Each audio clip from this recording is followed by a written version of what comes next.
Hello friends, welcome to the new episode of my channel. আমি অরিত্র। এখন এই ভিডিওর মধ্যে আমরা কিছু লেটেস্ট আপডেটস নিয়ে কথা বলবো। ভিডিও সবচেয়ে প্রথম আপডেটটা হচ্ছে প্রভাসের রাজা সাব বলে ছবিটাকে নিয়ে। তো এই ছবির জন্য প্রভাস 150 কোটি টাকা চার্জ করছেন এবং এই ছবির ওভারঅল বাজেট হচ্ছে 450 কোটি টাকা। প্রথমে শোনা গেছিল রাজা সাব প্রভাসের অন্য ছবির থেকে স্কেলে অনেকটা ছোট হবে, বাট এখন শোনা যাচ্ছে এটাও নাকি বিশাল ম্যাসিভ স্কেলেরই একটা ছবি। এবং ভূষণ কুমার রিসেন্টলি এই ছবিটার অডিও রাইটস কিনে নিয়েছেন এবং তিনি যে ভিজুয়ালস দেখেছেন তিনি বলেছেন যে পুরো হ্যারি পটারের মতো একটা ওয়ার্ল্ড ক্রিয়েট করা হয়েছে। এবার দেখা যাক এটা একটা এক্সাজারেটেড স্টেটমেন্ট নাকি ছবি যখন টিজার ট্রেলার আসবে তখনই আমরা বুঝে যাবো। ডিরেক্টর মারুতি সেরকম লেভেলের ডিরেক্টর নয়, এরকম আগে কোনো খুব ভালো কাজ করেনি, বাট হতে পারে এটা দিয়ে সে কিছু একটা ভালো কাজ করে দিল। লেটস সি কি হয়। ভিডিওর পরবর্তী আপডেটটা হচ্ছে গেম অফ থ্রোনস থেকে। তো গেম অফ থ্রোনস একটা ক্যারেক্টার ছিল আরিয়া স্টার্ক, যেটা খুবই পছন্দের আমার ক্যারেক্টার। তো সেই ক্যারেক্টারটাকে ধরে একটা স্পিন অফ সিরিজ তারা মেকার্সের প্ল্যান করছে। তো দেখা যাক এই সিরিজটা কবে শুরু হয় এবং কবে আমরা এই সিরিজটা দেখতে পাই, সেটা দেখার মতো বিষয় হবে। ভিডিওর পরবর্তী আপডেটটা হচ্ছে স্কাই ফোর্স বলে ছবিটাকে নিয়ে। তো এই ছবির মধ্যে নিমরত করের আমরা একটা গান দেখতে পাবো। ইয়েস, নিমরত কর এবং অক্ষয় কুমার আবার এয়ার লিফটের পরবর্তীতে একসাথে স্ক্রিন শেয়ার করতে চলেছে। রিসেন্টলি নিমরত কর ভুলভাল জিনিসের জন্য খবরে ছিলেন আর কি, যেগুলো খুবই বোকা বোকা জিনিসপত্র লোকে সোশ্যাল মিডিয়াতে রোজই খুললে দেখি কিছু না কিছু মিম হয় নিমরতকে নিয়ে, অভিষেক বচ্চনকে নিয়ে, যেটা আমার খুবই বোকা বোকা লাগে। তো ফাইনালি তারা স্ক্রিন শেয়ার করছে এবং এই স্কাই ফোর্সের ট্রেলার কিন্তু ক্রিসমাসের সময় রিলিজ করে যাবে। ভিডিওর পরবর্তী আপডেটটা হচ্ছে কিরণ রাওকে নিয়ে। তো কিরণ রাও এর পরবর্তীতে তিনি লাপাতা লেডিস ডিরেক্ট করেছেন, যেটা অস্কারসে গেছে। তো এর পরবর্তীতে তিনি কিন্তু ডিরেক্ট করতে চলেছেন একটা সুপার ন্যাচারাল ফিল্ম। ইয়েস, সেই সিনেমাটার মধ্যে কিন্তু হরারের কিছু এলিমেন্টস ইত্যাদি থাকবে। তো দেখা যাক ছবিটা কিরকম হয়, কি স্টার কাস্ট থাকে, আবার উনি নতুন ছেলে মেয়েদেরকে নিয়ে করেন নাকি এস্টাবলিশ কোনো অ্যাক্টরকে নিয়ে করেন, সেটাই দেখার মতো বিষয় হবে। এই ছবিটাও প্রডিউস করবে আমির খান। শেখর কাপুর আবার ডিরেক্টরের চেয়ারে ফিরতে চলেছেন ইন্ডিয়ান সিনেমাতে। ইয়েস, তিনি মাসুম 2 বানাবেন। স্ক্রিপ্টিং এর কাজ হয়ে গেছে, 2025 সাল থেকে এই ছবির শুটিং শুরু হয়ে যাবে।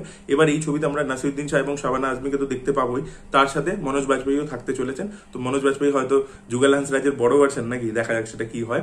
বাট আমি কোয়াইট এক্সাইটেড এই কম্বিনেশনটাকে দেখার জন্য, এবং পুরোপুরি অন্য কোনো গল্প হয় নাকি নতুন ওই গল্পটারই কন্টিনিউশন হয়, সেটাই দেখার মতো বিষয় হবে। ভিডিওর পরবর্তী আপডেট হচ্ছে পরিণীতি চোপড়াকে নিয়ে। তো পরিণীতি চোপড়া একটা রমকম ছবি করছেন, যেটা ডাইরেক্টলি নেটফ্লিক্সে মুক্তি পাবে। সেই ছবির শুটিং শুরু হয়ে গেছে, গোয়াতে হচ্ছে শুটিংটা।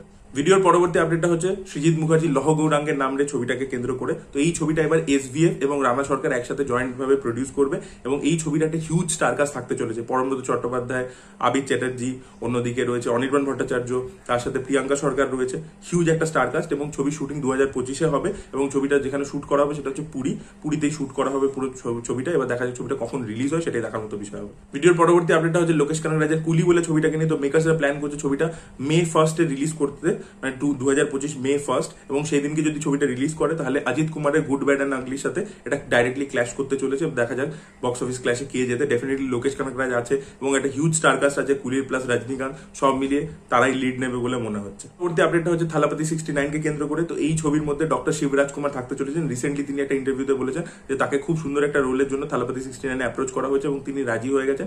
তিনি বিজয়ের সাথে স্ক্রিন শেয়ার করতে চলেছেন এবং এছাড়া তার রামচরণের যে পরবর্তী ছবি RC16, যেটা বুচিবাবু সানা ডিরেক্ট করছে, সেই ছবিতেও আমরা শিবরাজ কুমারকে দেখতে পাবো। ভিডিওর পরবর্তী আপডেট হচ্ছে আলিয়া ভাটকে কেন্দ্র করে। তো শোনা গেছিল যে সে নাগ আশ্বিনের সাথে একটা ছবি করতে পারে, বাট এই খবরটা পুরোপুরি একটা ফেক খবর আর কি। অ্যাকচুয়ালি ব্যাপারটা হচ্ছে নাগ আশ্বিন আগে প্ল্যান করেছিল যে কালকে পার্ট 1 এবং পার্ট 2 এর মাঝখানে সে দুটো ছোট ছবি করবে, বাট এখন তার কোনো রকম পরিকল্পনা নেই, বিকজ কালকে বিশাল একটা বক্স অফিস করেছে। তো সে সেকেন্ড পার্টটাকে আরো বেটার বানাতে চাইছে, যেখানে যেখানে কালকে ক্রিটিসাইজড হয়েছিল সেগুলোকে সে নেক্সট টাইম বেটার করতে চাইছে। তো তাই জন্য সে এখন এই যে ছোট ছবিগুলো বানাবে ঠিক করেছিল সেগুলোকে সে ড্রপ করে দিয়েছে। তার পরবর্তী ছবি হচ্ছে কালকে নেক্সট পার্ট আর কি, সেটাই ওপরই তিনি ফোকাস করছেন পুরোপুরি, এবং আলিয়া ভাটের সাথে তার এই মুহূর্তে কোনো কাজ হচ্ছে না। This were the update guys. আপনাদের কি বক্তব্য অবশ্যই কমেন্ট সেকশনে জানাবেন। এই ভিডিওটা ভালো লেগে থাকলে লাইক করুন, শেয়ার করুন, চ্যানেলটিকে সাবস্ক্রাইব করতে ভুলবেন না। বাই।